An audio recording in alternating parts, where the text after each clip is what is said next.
bienvenue dans ce nouveau numéro de Mode d'emploi. En ce début d'année, focus sur la reconversion professionnelle. Voici le sommaire. Changer de voie, repartir à zéro. En 2017, dans Mode d'emploi, vous avez pu découvrir plusieurs personnes qui ont fait le choix de changer d'orientation et de se former à un nouveau métier. Des démarches qui nécessitent bien souvent un accompagnement. Christiane Buisson, directrice de la Cité des métiers Attrape, et Anne Capitan, consultante bilan de compétences au CIBC 78, seront avec nous en plateau. Témoignage également de jeunes accompagnés par les missions locales de Saint-Quentin en Yvelines et de Plaisir. Et si, en 2018, vous changez de métier? Depuis ces dernières années, la reconversion professionnelle est choisie par de plus en plus de Français. Au cours d'ailleurs de nos émissions Mode d'emploi, nous avons rencontré des personnes qui ont franchi le pas. Petite rétrospective. Novembre 2017, dans Mode d'emploi, nous vous parlions des métiers du numérique avec la formation Community Manager chez Ifocop à Montigny-le-Bretonneux. Une formation suivie notamment par des personnes qui avaient choisi de se réorienter. Dans mon précédent emploi, j'étais Office and Facility Manager d'un grand groupe, d'un centre d'excellence de formation. Et au sein de ce groupe, il y a eu une restructuration et donc j'ai été amenée à être sur le marché du travail. Et lors de ma recherche, j'ai constaté plusieurs annonces où on recherchait des responsables des services centraux, qui est l'équivalent de mon titre en anglais, avec des compétences de Community Manager. J'ai fait une licence en marketing auquel je n'ai pas été formé au métier du numérique ou tout ce qui est l'aspect technique. Donc c'est pour ça que ça complétait parfaitement mon cursus. Parce que c'est le but quand même de l'Ifocop, c'est de nous prédisposer au métier du numérique, mais à la clé obtenir un emploi qui va nous permettre d'entrer définitivement dans le digital. Se former à un nouveau métier en 2017, c'était également le souhait de Caroline et de Hamza au lycée Louis Blériot à Trappes. Avant, j'étais dans la restauration, dans le tourisme, j'ai fait pas mal de choses. Et puis, j'ai décidé c'est d'aider les gens. Voilà, clairement, c'est ce que je préfère, m'occuper des gens, les aider. Et donc voilà, je me suis dirigée vers ce domaine. J'ai arrêté l'école après mon BEP. Donc j'ai travaillé ensuite assez tôt en tant que brancardier, ensuite guichetier. Ensuite, j'ai été beaucoup en usine, manutentionnaire, magasinier, tout ça. Puis j'ai voulu changer de voie complètement. Et donc je me suis tourné vers assistant de vie aux familles et puis je ne regrette pas.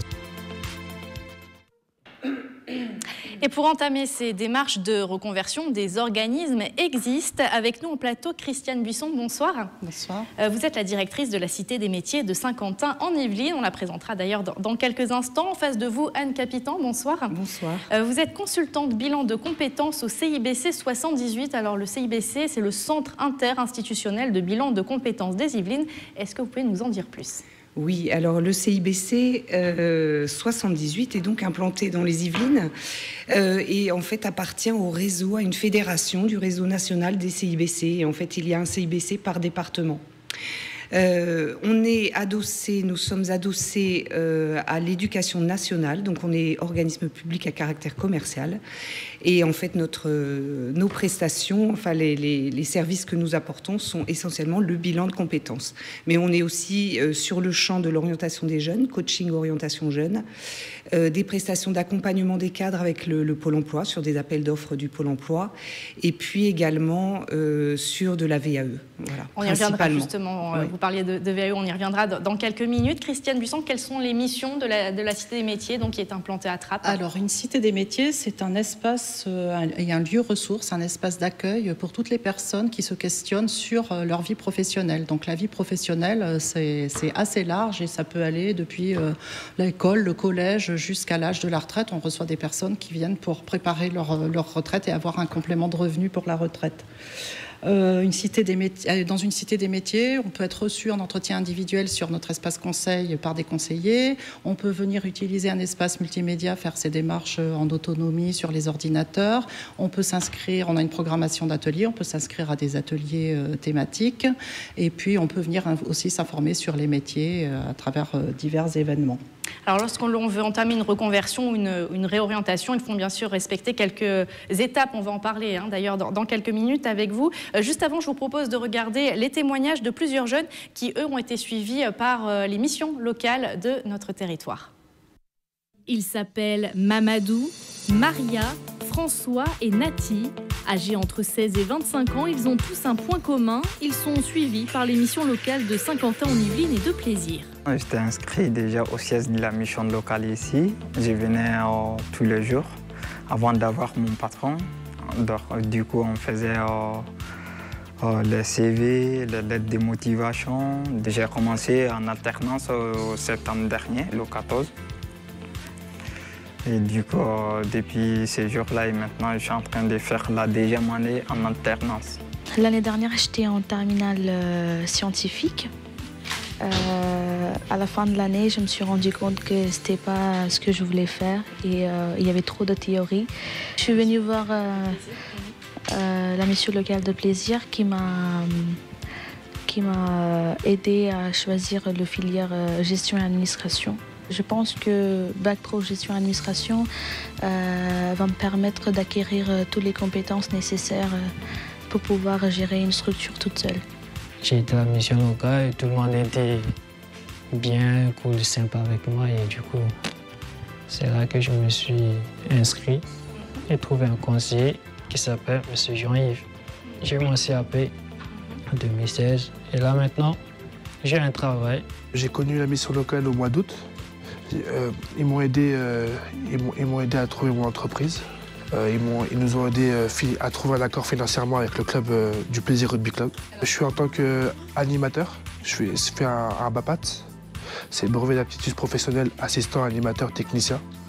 C'est tout ce qui est dans l'animation. Mais plus tard, je veux viser plus haut, le BPGEPS, pour être éducateur sportif. Et dans mon club, je fais plusieurs choses. Je peux faire les trucs comme les tâches ménagères, ou aussi j'entraîne les enfants de 8 à 17 ans. En tout, 5000 jeunes comme Nati, François ou Maria sont suivis par les missions locales de Saint-Quentin-en-Yvelines et de Plaisir qui viennent tout juste de fusionner. Christiane Buisson, est-ce qu'on sait pourquoi finalement les gens veulent se réorienter, veulent entamer une reconversion professionnelle? Alors il peut y avoir plusieurs causes. Pourquoi on se réoriente. Déjà en premier lieu parce qu'il y a beaucoup de métiers qui évoluent, qui changent. Certains métiers disparaissent, donc certaines personnes se retrouvent confrontées à cette problématique et sont un petit peu forcées de devoir réfléchir à un nouveau projet. Il peut y avoir des accidents de parcours, des arrêts maladie un peu longs. On entend beaucoup parler de burn-out. Donc voilà, ça fait une cassure dans le parcours et on se repose des questions autrement. Et voilà, souvent la solution, c'est de changer. On peut avoir envie de changer parce que, je ne sais pas, une certaine lassitude. Oui, une certaine lassitude. Souvent, on revient aussi à ses premiers rêves. Il y a beaucoup de personnes qui ont un certain nombre d'années d'expérience et puis qui se disent mais quand j'étais jeune, je voulais, voilà. Et on se repose aussi ces questions-là. Il peut y avoir des problématiques liées à des délocalisations, des rachats. Aujourd'hui encore à la Cité des Métiers, j'ai reçu 2 personnes qui étaient confrontées à cette situation. La notion de métier tend à disparaître et ça, on réfléchit autrement aussi à son projet professionnel. La notion de métier aujourd'hui tend à disparaître au profit de la notion de compétences et du coup, ces compétences, on peut les mettre en œuvre dans plein on a plein de possibilités pour aller mettre en œuvre ces compétences. Et puis aussi, ce que je voudrais dire, c'est que par rapport à l'orientation des jeunes, il ne faut plus penser je vais choisir mon orientation et c'est pour toute la vie. Non.